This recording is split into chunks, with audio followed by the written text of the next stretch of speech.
Bonjour à tous et bienvenue dans cette nouvelle vidéo. C'est Max de la chaîne L'Investisseur Indépendant et je vous retrouve aujourd'hui pour une nouvelle vidéo intitulée En crypto, même les plus grands experts peuvent se tromper.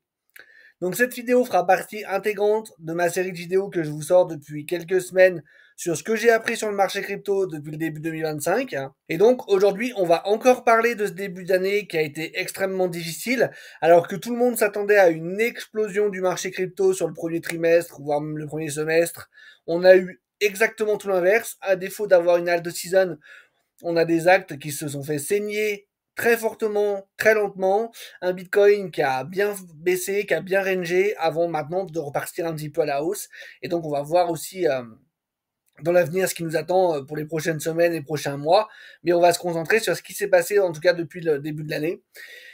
Et je sais pas si vous vous souvenez, je pense que oui, parce qu'il y a encore quelques vidéos, j'avais un générique que je ne publie plus aujourd'hui. D'ailleurs, n'hésitez pas à me dire en commentaire si vous préfériez quand il y avait le générique en début de la vidéo, ou si vous préférez que les vidéos démarrent directement comme ça, où on rentre dans le vif du sujet. J'avoue que je me cherche encore un petit peu là-dessus.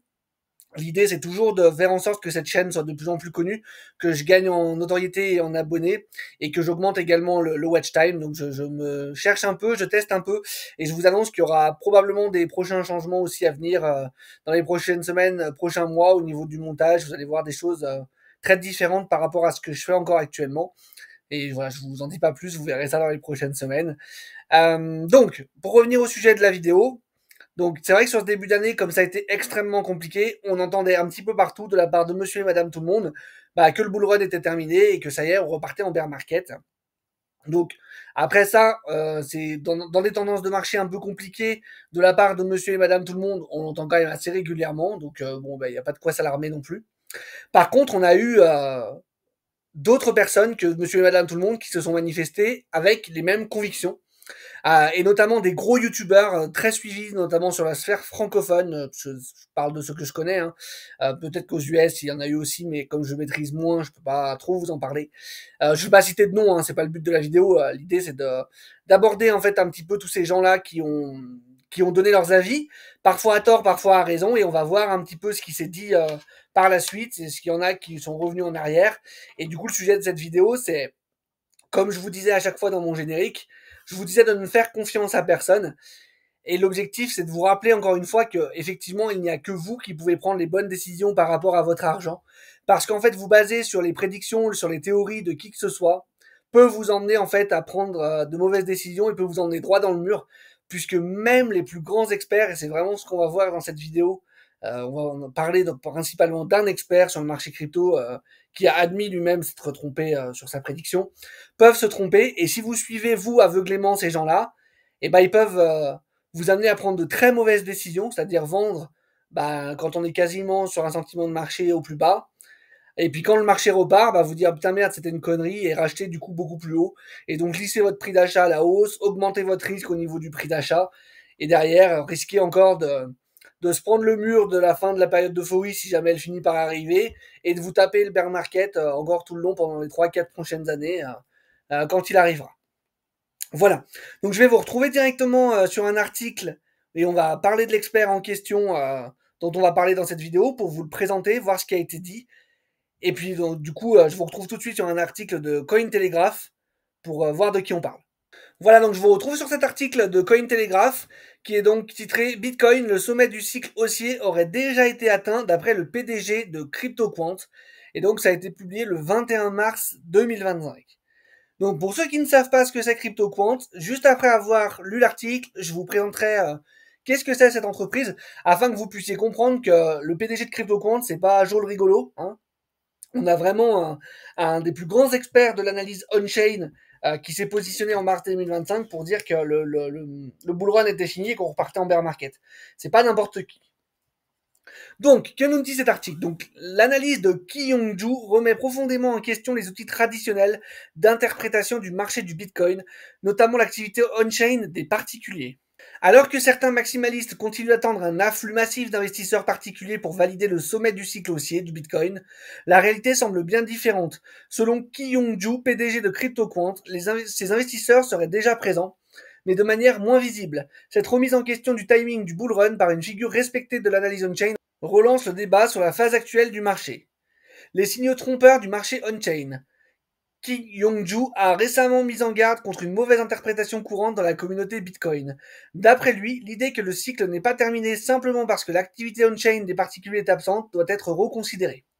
Il estime que les investisseurs particuliers ne sont pas absents, mais investissent via des canaux invisibles pour les métriques classiques, en particulier les ETF Bitcoin.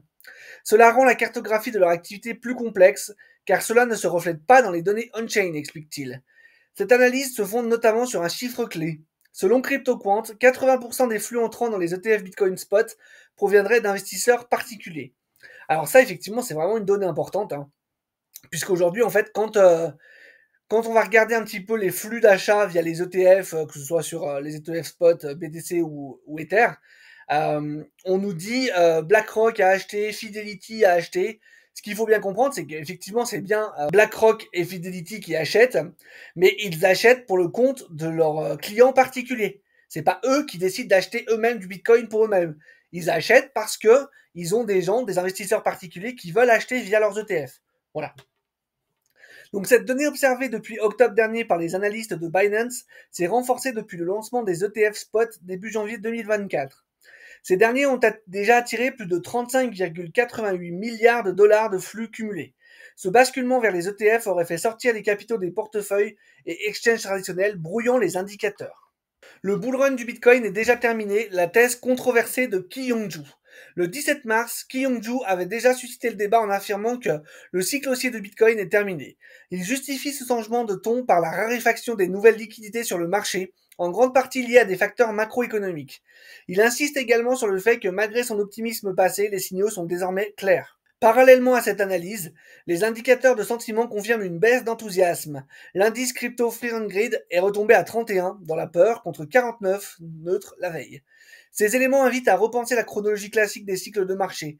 Si la liquidité est déjà entrée par les ETF, si le sentiment se dégrade et si les signaux macro freinent les entrées fraîches de capitaux, alors le pic du Bitcoin aurait peut-être déjà été atteint. L'analyse de Ki Yong-ju remet profondément en question les outils traditionnels d'interprétation du marché du Bitcoin. Le comportement des investisseurs particuliers, désormais absorbés par les produits financiers régulés comme les ETF, échappe de plus en plus au radar on-chain. Si le sommet est déjà passé, il pourrait inaugurer un cycle baissier atypique, sans euphorie terminale, mais avec une transformation structurelle du profil des investisseurs crypto. Voilà, donc ça c'était quand même quelque chose qu'on voyait circuler beaucoup, même si dans cet article on dit que c'est une thèse controversée. C'est quelque chose qu'on voyait vraiment beaucoup circuler sur le mois d'avril, mars-avril 2025. Depuis, force est de constater que le sentiment de marché s'est bien inversé. Et voilà, donc pour ceux qui ne connaissent pas le site cryptoquant.com, je vais vous présenter un petit peu ce qu'est cette plateforme pour que vous compreniez que là, on n'a pas affaire à un investisseur lambda qui vient d'arriver sur le marché il y a 3 semaines et que le PDG de cette compagnie, c'est pas n'importe qui et c'est normal que quand ils disent quelque chose, bah, normalement les gens l'écoutent. Donc j'ai demandé à Grok de nous faire une analyse de ce qu'est la société CryptoQuant. Qu'est-ce qu'on nous dit? CryptoQuant est une plateforme d'analyse on-chain et de données de marché fondée en 2018 en Corée du Sud, qui fournit des métriques exploitables pour Bitcoin, Ether, stablecoin et token ERC20. Suivi des flux d'échange, inflow, outflow, réserve d'échange, comportement des mineurs, ratios comme le MVRV, analyse des contrats à terme, open interest, funding rates et ratio acheteur-vendeur. Outils personnalisés comme un Kerry Builder sans code permet aux utilisateurs de créer leurs propres analyses et un bot d'alerte qui envoie des notifications en temps réel via Telegram ou email sur des métriques comme les flux d'échange. Des API pour connecter les données pour les développeurs et institutions compatibles avec Python, R et Excel. CryptoQuant est cité dans plus de 10 000 articles par mois dans des médias comme Bloomberg, Forbes, Nasdaq et collabore avec des hedge funds quantitatifs, des chercheurs et des exchanges. Donc vous voyez, CryptoQuant, c'est vraiment une grosse société d'analyse on-chain, une des plus réputées qui existent avec d'autres, hein. Bien évidemment, c'est pas les seuls. Mais voilà, encore une fois, ce que je voulais vous dire, ce que je voulais bien vous faire comprendre avec ça, c'est que voilà, leur CEO, quand il s'exprime, normalement, c'est comme je vous ai dit en début de vidéo, hein, c'est pas Joe le rigolo, c'est pas Dédé avec son TradingView qui trace des droites de tendance et des triangles de compression qui nous dit bah là ça va peut-être monter ou là ça va peut-être descendre. C'est vraiment quelqu'un qui a accès à des outils que les particuliers n'ont pas accès, qui travaille avec des gros acteurs institutionnels, qui a une grosse notoriété sur le marché. Et malgré tout ça, bah vous allez voir qu'il peut se tromper. Voilà, donc je vous retrouve sur un nouvel article qui est titré «Le PDG de CryptoQuant admet avoir eu tort sur le cycle haussier du Bitcoin», sorti il y a un mois. Donc, Ki-Young-ju, PDG de CryptoQuant, affirme avoir eu tort d'affirmer que le cycle haussier du Bitcoin était terminé après que le BTC a récemment franchi la barre des 100 000 $. Il estime que le marché est actuellement en phase de transition. Dans un récent article, le fondateur et PDG de CryptoQuant, King Young-ju, s'est excusé auprès de ses abonnés pour avoir fait une prédiction erronée concernant la fin du cycle haussier du Bitcoin, plutôt en mars 2025. Cela a été prouvé par le retour apparent du BTC lorsqu'il est revenu à la barre des 100 000 $ le 8 mai, peu après que le président Trump a annoncé un nouvel accord commercial avec le Royaume-Uni. Je vous prie de m'excuser pour cette prédiction erronée, je m'efforcerai de fournir des analyses de meilleure qualité à l'avenir. Merci, a déclaré Zhu. Il a conclu que le marché du BTC ne repose plus sur le modèle traditionnel dominé par les baleines et les détaillants, mais qu'il est plutôt diversifié par la présence d'ETF et d'autres acteurs institutionnels. Le marché du Bitcoin est devenu beaucoup plus diversifié. Les ETF, MicroStrategy, les investisseurs institutionnels et même les agences gouvernementales envisagent d'acheter et de vendre du Bitcoin, a déclaré Zhu dans son message. Par conséquent, le PDG de CryptoQuant a déclaré qu'il était peut-être temps d'abandonner la pratique consistant à utiliser uniquement les cycles de prise de bénéfices pour mesurer le sentiment du marché. Ces cycles se manifestent par les retraits d'argent des baleines lors des pics de prix, ce qui déclenche généralement un effet domino de vente massive qui, à terme, entraîne une chute des prix. Maintenant, au lieu de s'inquiéter des ventes des anciennes baleines, il est plus important de se concentrer sur la quantité de nouvelles liquidités provenant des institutions et des ETF, car ce nouvel afflux peut compenser même les fortes ventes des baleines, a poursuivi Zhu. Au moment de la mise sous presse, le BTC a progressé de plus de 3% au cours des dernières 24 heures. Il s'échange actuellement à 102 000 $. C'est la première fois depuis février dernier que le BTC franchit le seuil des 100 000 $. Cependant, son volume d'échange quotidien a chuté de plus de 30% pour atteindre 51 milliards de dollars. Bien que Zhu estime que les indicateurs d'un marché baissier ou haussier changent, il maintient toujours l'importance d'analyser les données on-chain pour déterminer la direction du marché, comme il l'a fait dans les analyses de marché précédentes. Dans l'ensemble, Zhu a déclaré que le marché traverse actuellement une période de transition où il n'est ni haussier ni baissier pour le moment. Il a en effet observé que le marché tarde encore à absorber les nouvelles liquidités. Bien sûr, l'évolution récente des prix est extrêmement haussière, mais je parle du cycle de prise de bénéfices, a précisé Zhu. En mars dernier, Ki-Young-ju prédisait que le Bitcoin connaîtrait une évolution baissière ou latérale des prix au cours des 6 à 12 prochains mois. Pour étayer ses propos, Zhu a partagé un graphique historique mettant en évidence les signaux cycliques de l'indice de profit et perte du Bitcoin de 2014 à nos jours. Peu de temps après, le Bitcoin a continué à baisser jusqu'à tomber en dessous de 75 000 $ après que Trump a annoncé ses tarifs douaniers et généraux pour le fameux jour de la libération. Donc voilà, encore une fois, l'idée de cette vidéo, c'est pas de tirer à boulet rouge sur qui que ce soit en disant « Oh, vous avez vu, il s'est trompé, oh là là, il est nul ». L'idée, c'est vraiment de vous dire que vous ne devez faire confiance à personne, encore une fois. Vous devez faire vos propres analyses, vous devez vous faire vos propres convictions. Ça vous empêche pas, bien évidemment, de lire et de regarder ce qui se dit par ailleurs, mais essayez d'être influencé par cela le moins possible. Parce que vous voyez bien que personne n'a la vérité absolue. Et qu'encore une fois, même les meilleurs peuvent se tromper. Là, voilà, on a parlé du PDG de CryptoQuant. Bien évidemment, comme je vous disais, vous avez aussi toute une flopée de youtubeurs qui ont avoué être sortis du marché parce que pour eux, le cycle haussier était terminé. Et encore une fois, je suis absolument pas là pour les juger et personne ne devrait le faire. D'ailleurs, je trouve que c'est très courageux de leur part de partager à l'instant T ce qu'ils font et d'afficher comme ça leurs convictions sur le net, en sachant que ils vont probablement être critiqués, voire même certainement critiqués, voire même insultés, puisque à l'inverse, pendant la même période, moi je suivais des youtubeurs qui continuaient de dire que pour eux le cycle n'était pas terminé, qu'on était toujours haussier, que ça avait quand même plus de chances de repartir à la hausse, etc.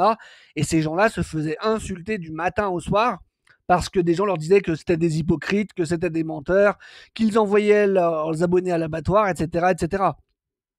Aujourd'hui, on est quelques semaines, voire quelques mois plus tard, et force est de constater que pour l'instant, c'est eux qui ont eu raison. Ils auraient totalement pu se tromper, on est d'accord, hein. Mais voilà, donc personne n'a la vérité absolue, faut pas suivre aveuglément qui que ce soit parce que c'est sûr que vous irez droit dans le mur à un moment donné. Et surtout, il faut vous dire que vous pouvez pas non plus suivre les youtubeurs, même s'ils sont les plus honnêtes du monde et les plus transparents possibles, tout simplement parce que vous n'avez pas la même situation qu'eux.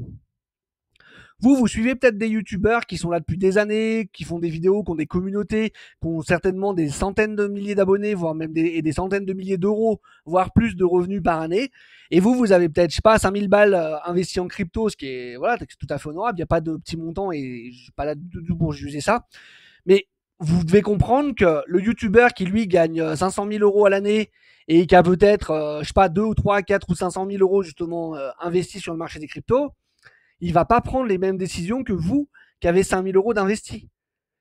Vous allez peut-être attendre de voir un x2, x3, x4, peut-être pour pouvoir prendre des bénéfices, pour vous dire que ça va avoir un réel impact sur votre vie.